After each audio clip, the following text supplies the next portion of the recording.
Hello and welcome to Notts Game Day from the UK. It feels weird about the intro.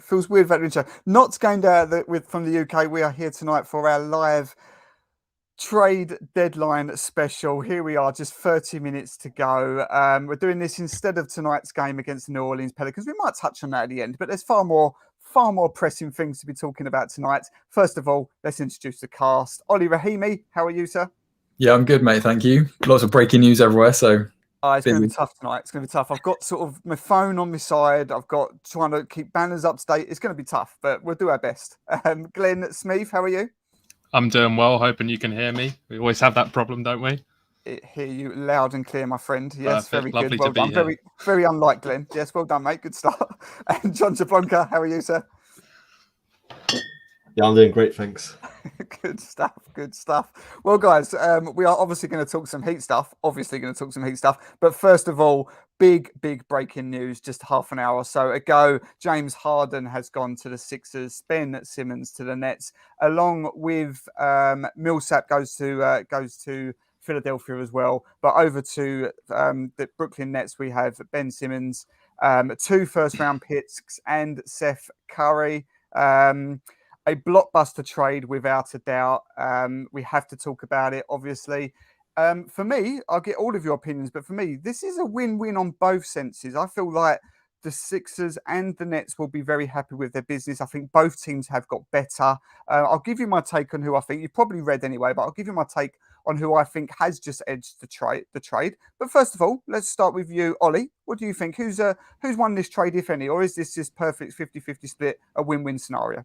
Yeah, I'm with you. I think it is really like, both teams have done really well in this trade. Obviously the Sixers have picked up a former MVP, one of the best players in the league.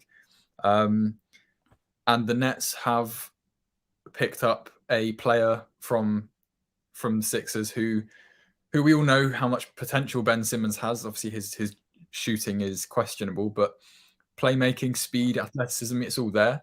And when you've got somebody like Kyrie who will be your primary ball handler, maybe that is where Ben Simmons will shine. So for the Sixers to effectively get James Harden for Seth Curry and a couple of picks because Ben Simmons hasn't been playing, I think they would probably say that they've edged it. But like I said, I think it's made both teams stronger now, which is maybe bad news for the Heat. Yeah, I think so. Yeah, I think there's 4 legit contenders now, for the East. We'll come on to that in a second because it was already brutal and it's got even worse now. But yeah, I think Glenn, a lot of people are saying, favouring towards Brooklyn here to say that they've probably won this trade. I don't necessarily agree. As I said, I think this is very split down the middle. But anything different there from what you feel with Ollie? No, not particularly. I would say is that at the end of the day, they've traded, considering all the problems they've had with Kyrie this year with just his availability.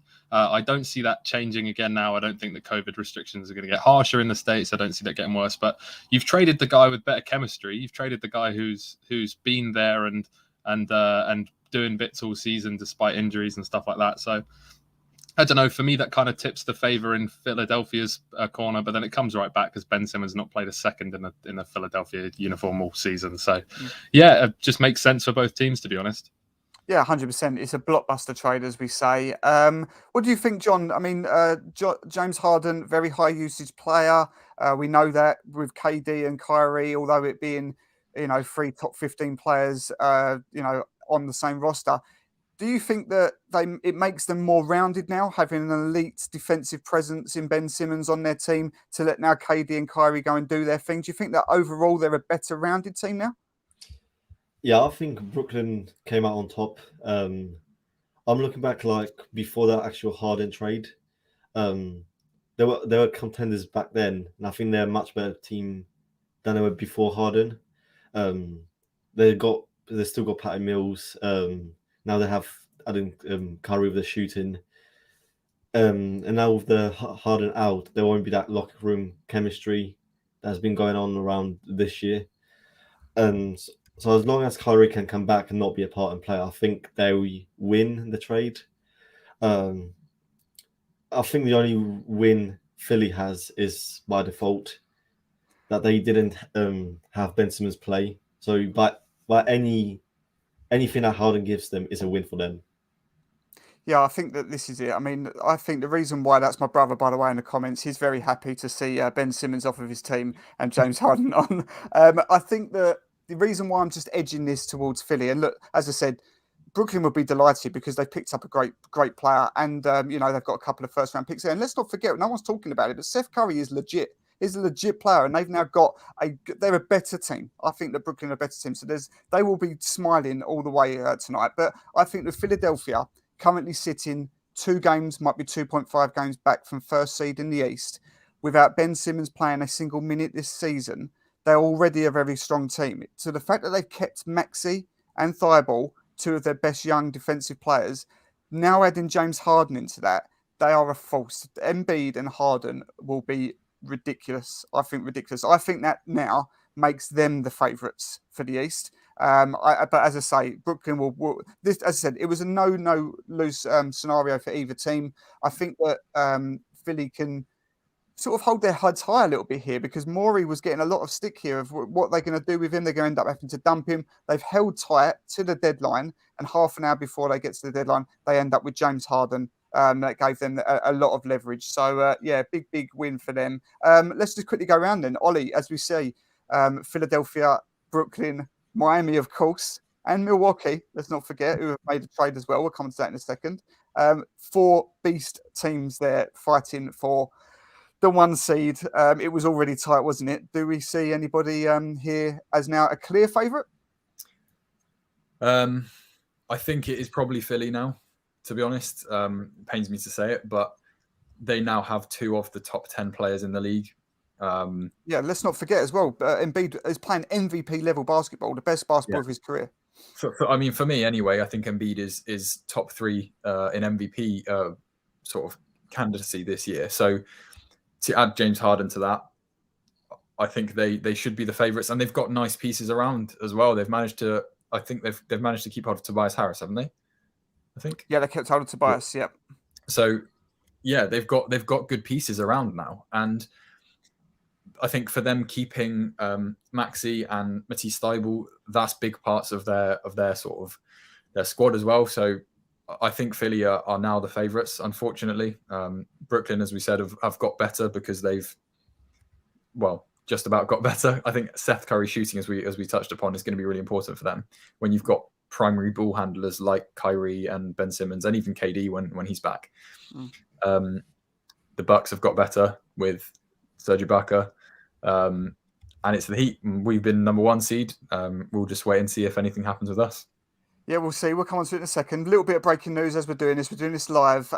Wizards are trading Spencer Dinwiddie to the Dallas Mavericks, and Dallas are sending Kristaps Porzingis to the Wizards. So an interesting one there.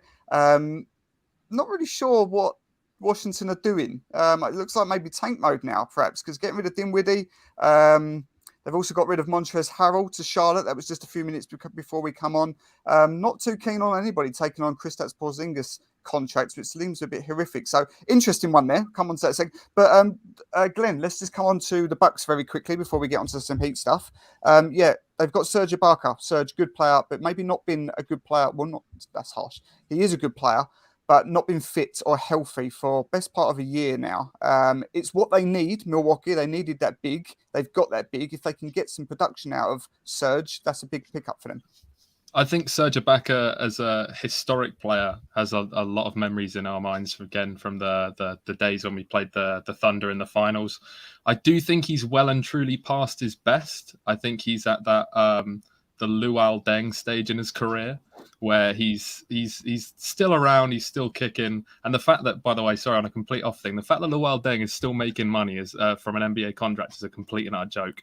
And I can see Serge Ibaka doing that in a few years' time. But it's what they needed, as you say. They needed that extra big to fill in there, just get down and dirty, as we've said a few times, be able to pick up some fouls and not put too much stress on the roster going as you get deeper. So it's a good addition for them. Yep, good stuff. And there's a bit of PA going on. We're keeping it in his family here. See, my brother's helping me out, but Tan's in that Washington trade going to Dallas too. So that's interesting as well. Bobby, can you just keep doing that? Because it saves me looking at my phone. You can just put it in the comments and I'll bring them up. Great stuff. Good family work there. John, let's come on to some Heat stuff quickly. obviously last night the news broke about KZ Okpala. Doesn't seem like an interesting trade, does it? After all this, KZ Okpala going over to OKC. That brings us a second round pick in return. Before we come on to KZ and his tenure, the big news really with that last night is the renegotiation of the 2 first-round picks there. What does that suggest to you? Because that timing seems very reasoned. So the fact that we've now got 2 first rounds, I think we can only trade 1. I think I read somewhere that you can't trade back-to-back first rounders. You will probably know that. Everybody's nodding, so that's fine. Let's break that down. That's done for a reason, do you think?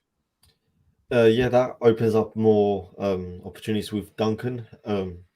Like the people said, Jeremy Grant, Barnes as well, and I think you can trade. You can't trade back-to-back picks, but you can trade swaps. Right. So I think you could just add Duncan, a couple of swaps for Barnes. Maybe that will do. Houston's been asking for a first-round pick for Eric Gordon. I'm on that train as well. So yeah, I think that just opens up more options for them than just Morris and Yurt for a role player. Yeah, it's going to be either one of the two, or perhaps nothing. We're currently sitting here 19 minutes away from trade deadline. We might look at this as it's literally just we've got a couple of picks to do something with, maybe in the summer, or even use in the draft. But it seems to me it was done with purpose. We are even shorter at the 4 now with backup for PJ Ollie. A name that's been rumoured here is PJ Washington. It seems like that might be maybe the most realistic way to go if we get there. We'll talk about maybe some more wilder trades in terms of if anything happens with Duncan. But as I said, getting to this stage now seems unlikely. But PJ Washington, if we can get that one over the line, what would a package maybe look like for that? Yeah, it was one that I and we've spoken about a lot in the last couple of days. I think the rumors are that it would be something like Markieff Morris, Yurtseven, and potentially that second rounder that we got for KZ. It would work salary-wise. I think it would probably work in terms of Charlotte accepting it. I think, interestingly, that trade that they've just made to acquire Montrezl Harrell, I don't know, there might not be any correlation to that, but they've just added some depth in the front court. Maybe they are anticipating losing PJ Washington potentially. I've also seen that the Heat are reportedly actively shipping one of those first round picks now. Don't know what that means. We'll have to wait and see. But I've said it before. I'm a fan of the PJ Washington deal. If it means Markieff Morrison and Yurtseven and a second rounder, I think that's fine. The Heat scouting department is good enough to find another player like Yurt within the next year or 2 years that's completely undrafted, a rough diamond that they can work on and turn into something amazing. And PJ Washington will be able to contribute now, give us minutes when his namesake Tucker is not on the court. It's going to get confusing with 2 PJs, but yeah, no, I think it helps the team win now. So I'd be all for it if it was going to happen. Yeah, 100%. I think he's moulded for this team very well, and I think it's the perfect sort of scenario. If you can, I know people are very attached to Yurt, Glenn. We all are, everyone. I mean, why wouldn't you be? Yurtseven has been incredible, and people are sort of jumped on that bandwagon because a lot of casuals look at box score only. But let's just have it right. He's been excellent in his time, but you give up Yurtseven and whatever else it might take, i.e. a Markieff Morris, who you feel like there's cover there if PJ Washington comes in, don't you?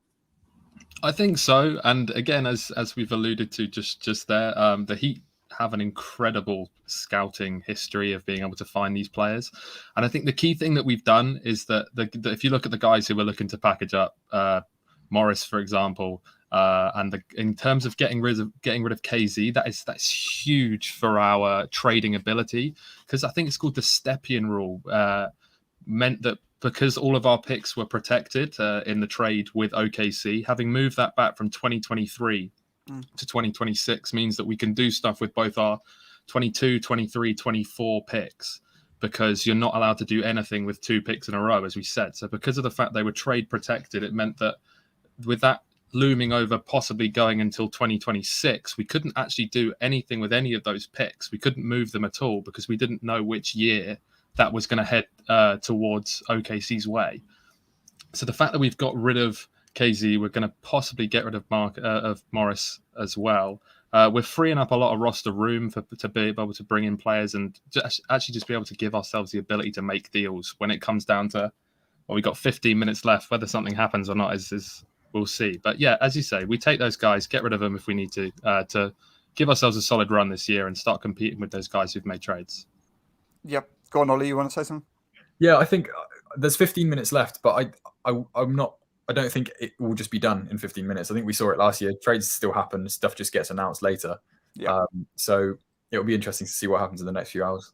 Yeah, this is true. And did you know that Oladipo last year got announced at, guess what time? Eastern, 3:05. Of course. 3:05, of course. Nice. So, yeah, we'll see what happens. So we'll see. Yeah, exciting times.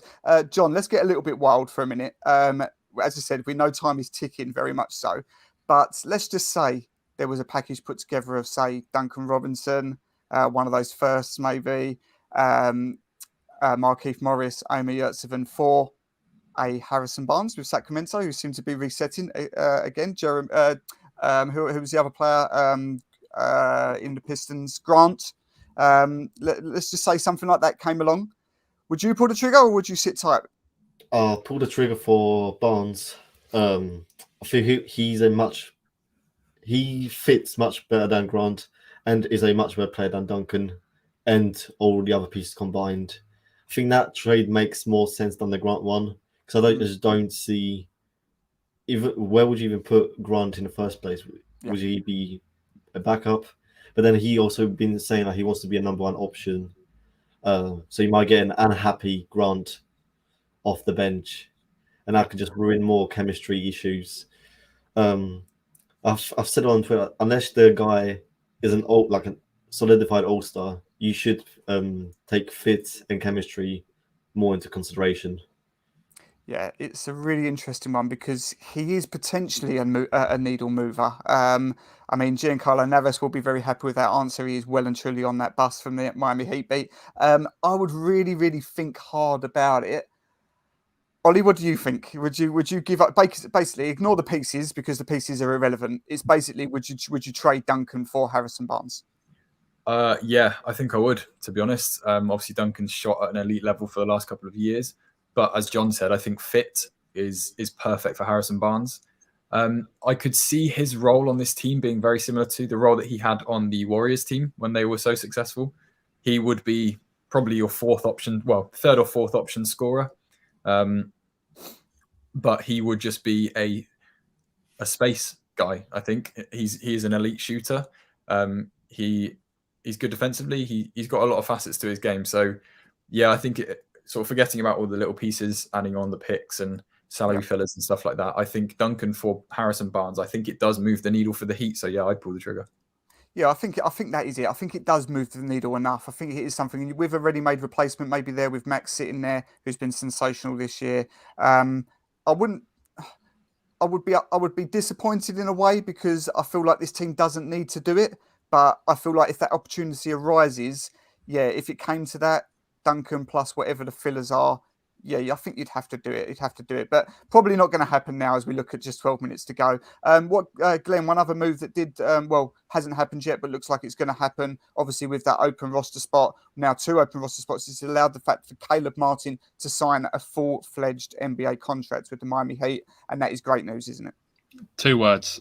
Well deserved, to say the least. That man has been explosive for us all season, filled in any hole that we've needed or had due to any sort of injuries or anything like that. No, it's well deserved. And again, when it always comes down to this, and we've got open roster spots, I'm just excited to see who joins on. You know, I mean, we've had Mario in there on a 10-day or 2. That'd be interesting if we see him back on a 2-way or something. It just leaves doors open for, again, little gems that we can find and just, see what they can add to the team. Yep, 100%. We are 11 minutes away from deadline, so we'll see what happens. Let's just go around the league a little bit, John. We spoke, I think, on our last stream about teams that were about to hit the reset, and one team that definitely has is Portland. Is that right? Do you think they've got to do this? It's last chance to appease Dame. Obviously, now they've got rid of CJ. They've got rid of Norman Powell on ridiculously cheap deals. They've almost given them away, which is crazy. These very, very good NBA players. Nurkic could go anytime between now and 10 minutes time. But what do you think here? Do you think that that's maybe they've got to do this? It's the last chance with Dame? Yeah, I think it was a couple of years too late. Yeah, I agree. When they got eliminated by the Warriors in the conference finals, that should have been like the end of the CJ Dame era. And I think they could have got a bit more from CJ as well. But yeah, like Dame, I don't think that you can win. The team they had around him, you could not win anything with it. So I might as well just reset and try again. And then if that doesn't work, move on from Dame as well. Yeah, and the thing is with Dame now, is he 31, 32 years old? He's got injury problems now. I think the boat's been missed for Dame. He's said all of his career about staying loyal and protecting the grind and all that lot. You're a second-round exit at best, even with a reset now with Portland, and now you've got to start again. We know things can change very quickly, of course, but I think that this time next year we could be looking at a Dame move for him to give himself one last final chance at getting a ring. Again, let's just stay round the NBA a minute. What the hell is Sacramento trying to do? This is all a bit crazy. Actually, before we come on to them, one player that should be moving, and it's hilarious that he's not going to, Ollie, is Russell Westbrook. This team is, it's a car crash of a roster. I do not understand how they balls this up so much. They're on the verge of having a great team with Buddy Hield pretty much on the go there before LeBron intervened at the last minute, and it ended up with Russ, and they gave away all their spacing, and now they're stuck with this team. But what do you think with the Lakers? Are they even going to make the playoffs? I wouldn't even say they will. It's looking tough for them. As the further we go into the season, it's getting harder and harder for them, and to make a good argument for them to make it, really. One thing I will say in defense of Russell Westbrook is that they have been equally bad without him. Correct. So it's not all on him. I think otherwise other Laker fans would tell me otherwise. If anyone has been in any Twitter spaces of Laker fans in the last couple of days, it has been great entertainment watching their meltdown. But no, I think there was always going to be question marks around that roster before the season. The age of a lot of the players, it seemed like they were just amassing all of the 2010 best players, which, a decade on is not going to result in the same it would have done back then. You do ultimately have AD and LeBron, so you've got two elite level players there, but I just think the players surrounding them aren't right. I think, if you look at Philly, for example, now with Harden and Embiid, they've got the same sort of roster setup in the fact that they've got two main genuine NBA level MVP talents, but they have filled their roster with guys that fit around them a lot better than the Lakers have. I think it would be a shame to see LeBron not in the playoffs because he just steps up his game so much when he gets there, but it's looking more and more likely. And to be honest, I can't see Russ going anywhere now because I'm not sure who would take on that contract. So I think they're just going to have to ride it out. They're going to have to. That is it really now for them. They've got to sit with it and try and work this out in the summer. But it's a strange one. It is quite funny, to be honest, because everybody likes to see a bit of Lakers misery. Did we, Glenn, did we get round to any, I know I asked this in the chat earlier and don't worry because I forgot, but did we work out any sort of realistic possible Heat trade scenarios here? Did you have one for us? No? Anybody? I've never been the guy to whip out the calculator on trade day. I just it goes past me a little bit, but it's fine. I forgot as well. Ollie, did you have anything? Yeah, I mentioned one that I think is really realistic. It was Gabe and a second rounder for Steph and Giannis. So obviously there needs to be some sort of workaround in terms of salary, but we got Pat, Andy, Mickey. I trust them. That's what the luxury tax is for, man. That's what luxury tax is for. Get your checkbook out. Absolutely. I'm not sure I want to throw Gabe away like that, though. It's a bit heartless, but there we go. We'll see what happens. John, is it fair to say now, with what's happened today, especially and how even the league is, do we say the best four teams in the league belong to the East, or is that doing the Suns and maybe the Warriors a massive disservice? Yeah, I'd agree with that. I would put the Suns, Warriors. If Draymond comes back healthy, I would put the Warriors in that tier as well. I don't know. That's a hard question. It is. I'll tell you, there is now. If you throw those two in, and maybe even Memphis, because no one talks about them enough. They're a fun team, good team, solid. I think if you throw certainly those six in now, nobody is knowing. No one knows who's going to win it this year. It's so even. I'd like to see the odds when this all settled down now, because even now, before today, the Brooklyn Nets was still hilariously the number one team in the East. That was before today's trade. Number one team in terms of bookies odds. That might be a bit more justified now because they have got better and they can put all this to bed. But there's six teams at least here who can legit win. We are 5 minutes away from trade deadline. All-Star break is about to come up. Could there be some friction here amongst All-Stars? We've got plenty of All-Stars here that have changed teams and changed. We've seen Embiid. He's been trolling for the last few days, especially today as well. Is there going to be any problem here, do you think, or it's just business as usual, Wally? I don't know. It's just mental this time of year. Silly season, isn't it? It is. What would be quite funny is if we see Embiid and Harden play together for the first time at All-Star rather than actually in Philadelphia. But maybe they'll get a couple of games in beforehand. It's going to be hilarious that Harden's tight hamstring will suddenly be fine. Ben Simmons, who's been obviously not playing all season, will suddenly be in game shape. Everyone will be just suddenly back there magically. Everything, all the injuries, all the little niggles will just be fine. So that'll be quite hilarious. It's going to be fun. Do we see then? As I said, now we've got 4 minutes to go, 3.5 minutes to go. If the Heat ride with what they've got, Glenn, I don't suppose we can mumble, can we? I mean, it's always nice to see the transaction. We maybe would have liked to have seen that space solidify, and we still might get this. Let's be honest. We do see trades that happen after deadline, but if nothing happens, we're not going to moan, are we? Not at all. I think when it comes to deadline day in any sport, whether you're paying for players in football, you're trading players away in basketball, I think it comes down to everybody wants to see their team do something, whether that be for excitement value or because they actually need it. But either way, you get drawn down the rabbit hole and you start making possible bad decisions on who you get rid of and who you keep. And I think at the end of the day, you've got to remember, as you just alluded to then, is if you take the top 10 teams in the NBA, 90% of people are picking 8 from the East and 2 from the West. And the fact that we've ridden out the whole season with the injuries that we've had and the injuries, COVID problems, etc., and we're still top in that East amongst some of the strongest teams that we've seen in years. I mean, you touched on the All-Star. It's almost a shame we don't just play a format at East-West like we used to, because I think the East would boss it this year. It's disgusting. The depth is there, and so we're riding at the top of a very deep East right now with the additions the Cavs have made, with the season the Bulls are having, and everything we've touched on before that as well. I'm chuffed. If we move no one, I'm cushy. Yeah, I think you've got to be a very spoiled Heat fan to be actually crying that no one's done anything at this stage, considering we are still the number one team in the East. We'll see what happens, of course. So we've got a trade.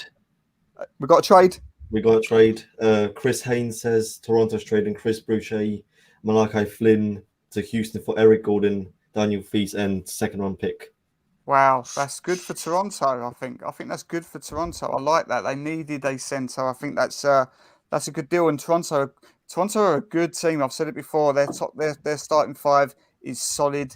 Add to that now Eric Gordon. I think that's good. I think that's good business for them on, just off the cuff. Very quickly, guys, with 2 minutes to go. Heat are playing basketball tonight against the New Orleans Pelicans. They've done their own business as well. They've got a new look roster. They're going to be an exciting team. At full health, the Pelicans next year are going to be in the mix. They're a good team. We'll see how that works out. But very quickly, let's just go around with the last minute or so to go. Let's ignore the analysis and just go with pure predictions. Obviously, it's been a successful road trip in the end, considering we started this 0-2 with our injury problems, rattled off the last 3. Should be a good game tonight. Should be a fun game tonight. Ollie, what do you think? Yeah, CJ McCollum debut, isn't it? Maybe for the Pelicans. But yeah, dub.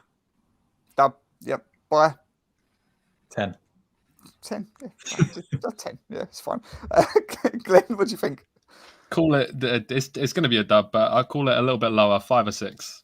Yep. Okay. No problem. And John, to finish this off.